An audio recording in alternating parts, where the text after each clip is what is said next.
through this land of ours and fill a sportsman's dreams. Enjoy what nature holds for us, her bounty never ends. Getting back to basics with the practical sportsman. It's always an adventure, no matter where we go. From a favorite hunting spot to the hottest fishing hole. Outdoor life we all can share with family and friends. We'll do it all together with a practical sportsman. We'll do it all together with a practical sportsman. Hello, sportsmen. Can you believe it? Another year is almost behind us. Same thing happened last year as happened this year. I didn't do as much fishing, hunting, or recreational shooting as I had planned. But as I look back, I had some experiences that were new, went some places I hadn't been, spent some time with people who I enjoyed. And since it's New Year's, why don't you join me to look back on 1994? It was a pretty good year after all. Dude, come on, get going right now.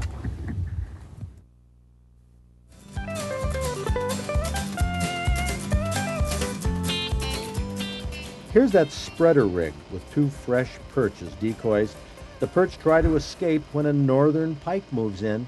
It grabs a perch decoy, and Roger thought this was a spectacular moment on film. As it turned out, pike came into the decoys one after another. Now the purpose of a decoy is what you're seeing here, attracting the pike so the big ones can be speared. This one, we have not set this up yet. Nope. Let's go and give it a try. Let's go do it. Wait. Snap to the baby.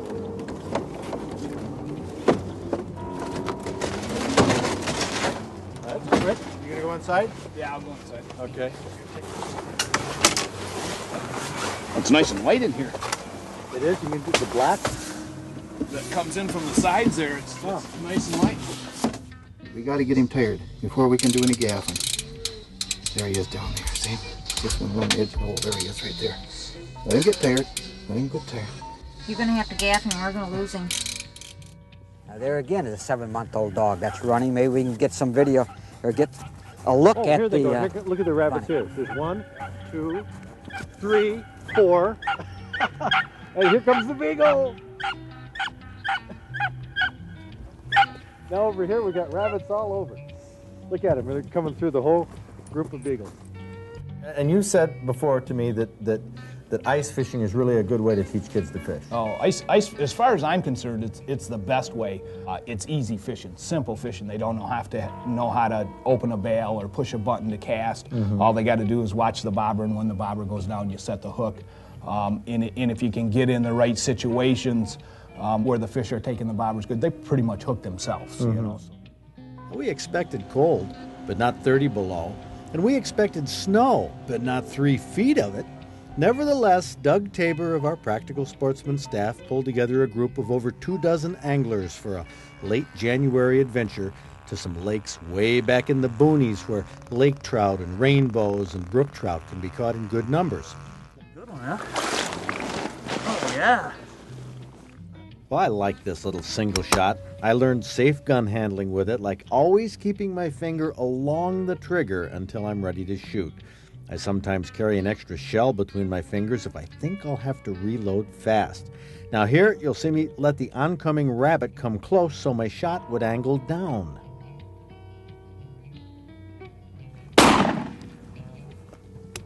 Reload. One down, right in front of us. If you wonder how bows are built in a high school class with these kids, you start off with...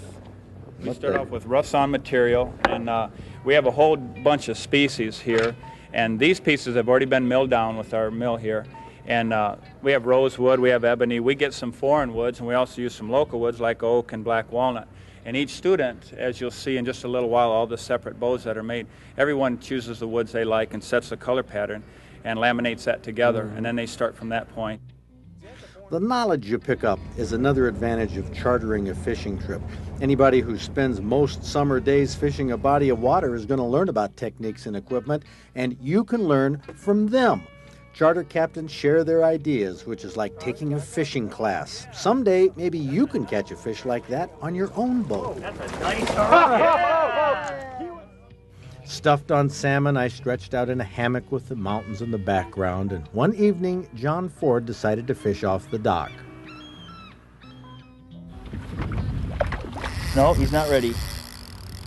There were just the two of us having all this fun, and John had to net that Laker himself. Oh, there you go. Hold it up in front of you. Yeah, like this. How's that? Fishing like this in Lake Erie is available most of the summer, but the big ones, and I mean a lot bigger than this, are caught early. Yes. And you can find lots of charter captains in Monroe, Bowles Harbor, Luna Pier. Captain Eddie McMillion's boat is the Fish On 2. Captain Ron Levitan's boat is called Passin' Time. I am actually sick. I'm practically sick. Really, Lake Michigan was quite calm, but Rob didn't cheer up. In fact, we watched him slip down from the top rail to the middle rail, and with his declining posture, his sense of humor also faded. But one of the Q106 fans on the boat came to Rob's rescue with wrist bracelets and pills that he said didn't taste so good at the time. Double.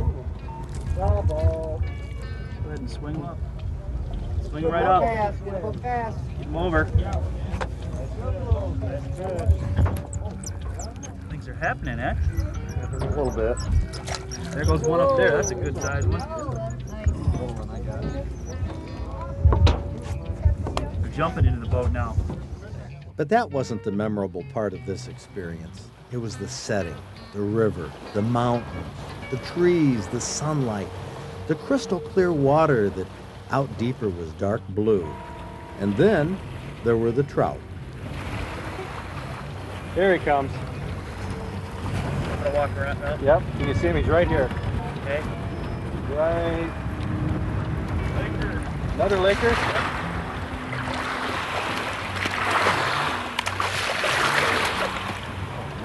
I had forgotten how many fish I caught until I saw this tape. I forgot that I tried different lures, but the one thing that stuck in my mind was the setting, unparalleled beauty. Oh, that's great. I was trying to stay close to the bull until it turned so I could make a clean shot. I mean, at this point, I hadn't even planned to start hunting, but opportunity was knocking. That, my friends, was a clean miss. There's nothing that puts buck fever into high gear like missing an easy shot. Believe me, that was easy. Incredible, but I missed again. Now, by now, I was shaking like Don Knotts on a date. Bring it around. Oh, look at that. Yes! Oh, I like this. I like this. Okay. I'm confident in our capabilities out here. We will release this first. Are you one. kidding? Watch. Let me get it. Okay. He's kidding. He's not kidding. I can't believe he did it. I did it. A man after my own heart. A man after your own heart, maybe, but...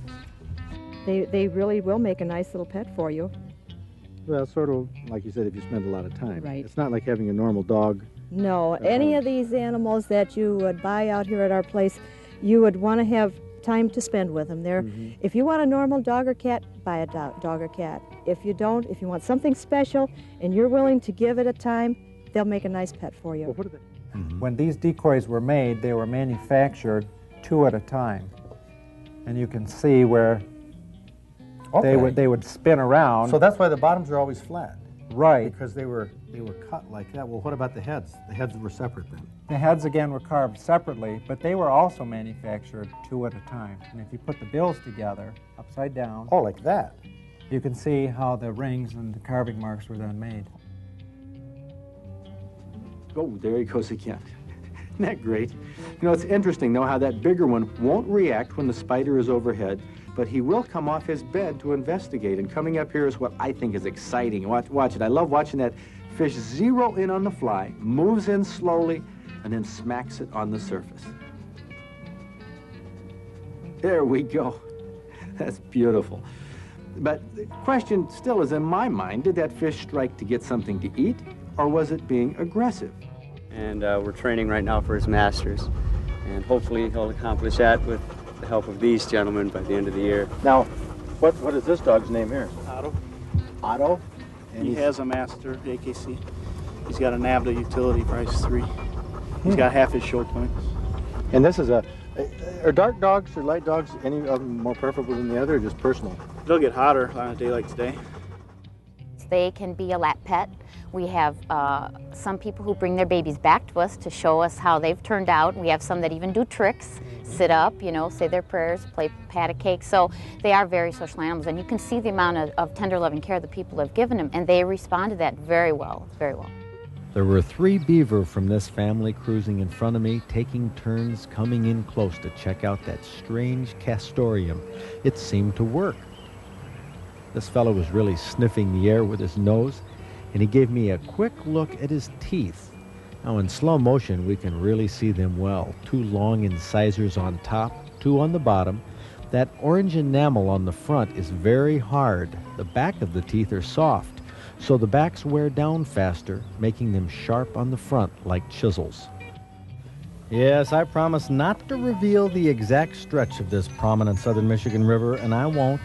But sometime, if you spot someone poling over the shallows who looks like me, it could very well be. I had no idea river fishing for smallmouth bass in the heat of the summer could be so much fun. But thanks to Frank and Greg Kashnider, I'm going to join the River Rats, a fraternity of easygoing, fun-loving fishermen. They're coming down. They're spinning. No, those are done. Those are done? I thought that was falling in. Oh, dandy. Where was this one? Looks like a sucker to me. Down right next to that log jam. Well, that is nice. That's 14. Oh, but he's small for he's not fun. nighttime fishing. But he's a nice brown. Oh yeah, can we? Yeah, see if we can get a look at him. Wow. Now, one disadvantage of working upstream in casting is that you can't feed a worm down under some of the little roots and tangles if you were coming at the stream the other direction. That's true, but you can always turn around. Mm-hmm. I think if you fish downstream, there's a strong tendency to kick up silt and debris in that, and I think that alarms the fish. Do you think it would be a good tactic if after working upstream, we fished back downstream the same places? Or do you think those that might work. It would give you access to different spots that you couldn't fish on the way up. We're sitting here watching a bobcat, which is a wild species. Of course, all domestic animals, all pets, dogs, cats, were all wild animals at the time. They're just a derivative of that, which is the same situation with Batista here. Right. But I imagine people give you grief over this, all kinds of people. Animal activists don't like you having wild animals. Well, they don't like you declawing them, no. Having them in the house, having them at all. Of course, they don't like you eating bacon and eggs. But, right. You know. We found out when you got 6 people in the boat, so everybody can fish at the same time, and it's a lot more fun to get out here, and when you can feel the fish, you're not hooked up to a downrigger, and you feel the fish when it hits, and you set the hook, and you're doing everything. You got it? There, no, yeah. There's a double. You probably need a hand with that, huh? Cal Lamoureux from Barry County was fishing with his wife off the pier at Holland last Thursday. Fishing was slow, so they took a walk on the beach. And I noticed this thing laying there, and that perch, eyes are definitely bigger than the stomach. No kidding. So it washed up this way. Apparently suffocated. The gills are closed now. I put it in the freezer. But when I picked him up, the gills were standing wide open, like he's trying to breathe. A strange death indeed.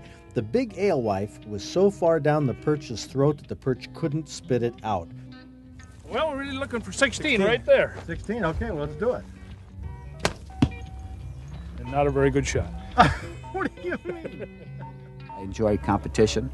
I've been shooting for a long time, and I like shooting. And I love to hunt. Can you beat me with a high-tech bow? Anytime. What about with a longbow? Well, who did better? He did. Dad. Did he? As always. Ask him how the fishing is. If everything is okay, you could get off for 60, 75 bucks a person. That's it. If for a 9-day or for a 9-hour charter full day for 6 guys, it's about 67.50 average. You know, it's no more than 80 at some of the other ones if you're going salmon fishing. Yeah, nice fish. Now, how old is this buck? 3 years old. He's a 3-year-old buck. And Come out look of at Pennsylvania. He got his antler injured just a little bit. We transferred him last week, and he was fighting with the other one here, and he got a little blood on it. But these antlers, as they come out, they're pink. Yeah, they'll be pink, and he should be. Last year he was a 6-pointer. We hope this year he'll be an 8-pointer. You want to try pulling this back? Me? Yeah, you want it. Put your Where hand you up pull? there. Where you pull that string right there. I don't think so. You can't do it? No. It's probably about 65 pounds or so. Go Yeah. ahead, you pull that back. Hey, Tell me what you think of the let off on there. Jeez. Huh? That's nice. This dog is definitely comfortable. You are a comfortable pooch. Now, how old is this? He's 5 months old. And he looks like a Chesapeake almost. No, he's a golden retriever. A golden? Huh. And he's a part of the leader dog program. Are you raising this dog? Yes, we're like foster family for him for a year. We'll keep him a year to 15 months, and then he'll go back and he'll do his formal training at the school. This is one you may have seen recently on eyewitness video. Let's go back and phone a minute, quickly. Hey. This small bull moose somehow got his feet caught in this fence.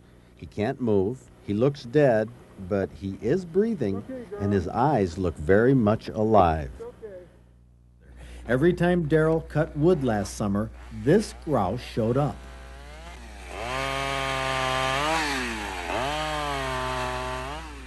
Normally, we think that wild creatures run at the sound of man, and especially loud sounds of engines and chainsaws. But every now and then we hear about a ruffed grouse that's attracted. They decide to bait an area really heavy, and we go in there on opening day and we declare that area a baited area.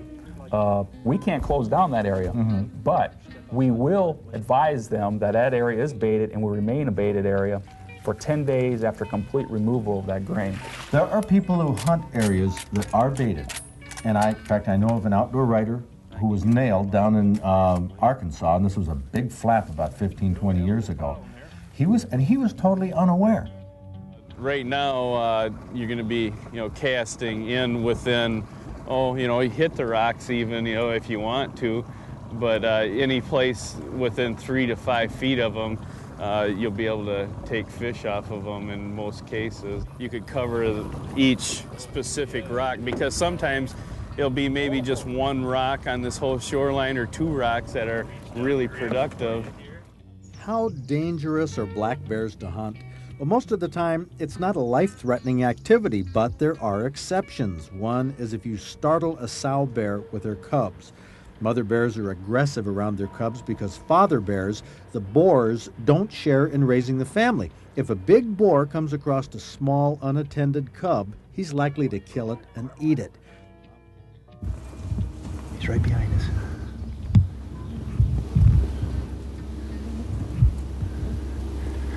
Dude, if you could get your gun, I'd appreciate it.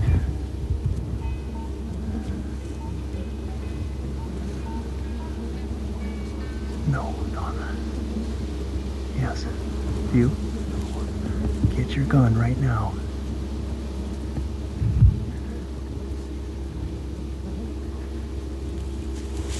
Dude, come on. Get your gun right now. How long does it take to get off 2 shots? Knock, draw, shoot. That took exactly 3 seconds. You let go. The spring is released that turns the second arrow over directly in line with the string. You push the string into the nock. The arrow holder flips out of the way when you draw. There's no way your eye can catch what's happening at regular speed, but when we slow it down, you can see. Duck hunting at its simplest means the hunter retrieves his own ducks. Slogging through the marsh, looking with his eyes, a hunter can find his downed birds, But there is a better, more practical way. Labrador, Golden, and Chesapeake Bay Retrievers are the most popular breeds that duck hunters use to retrieve ducks and geese.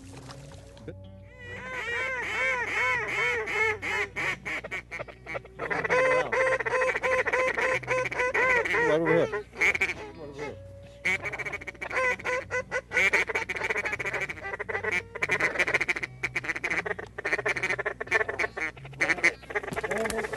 Go. Hey! Yes. See, right now he's just wanting to chase. He's not pointing it, but we don't let him catch it. Eventually he should point.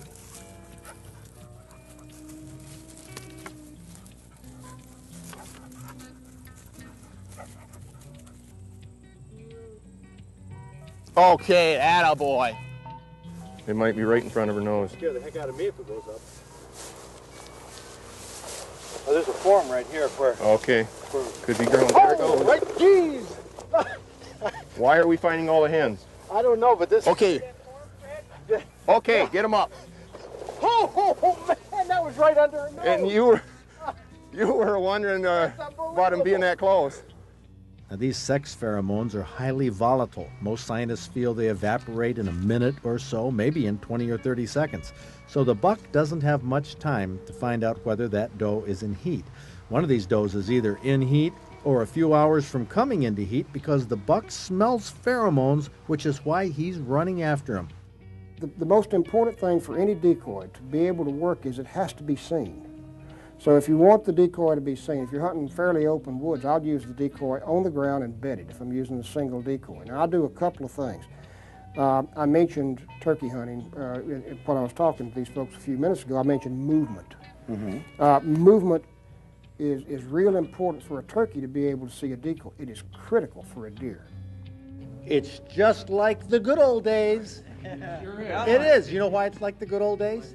2 days of hunting and 1 deer? Huh? That's the good old days. Hey, this is a great buck, too. We'll give it 10 points.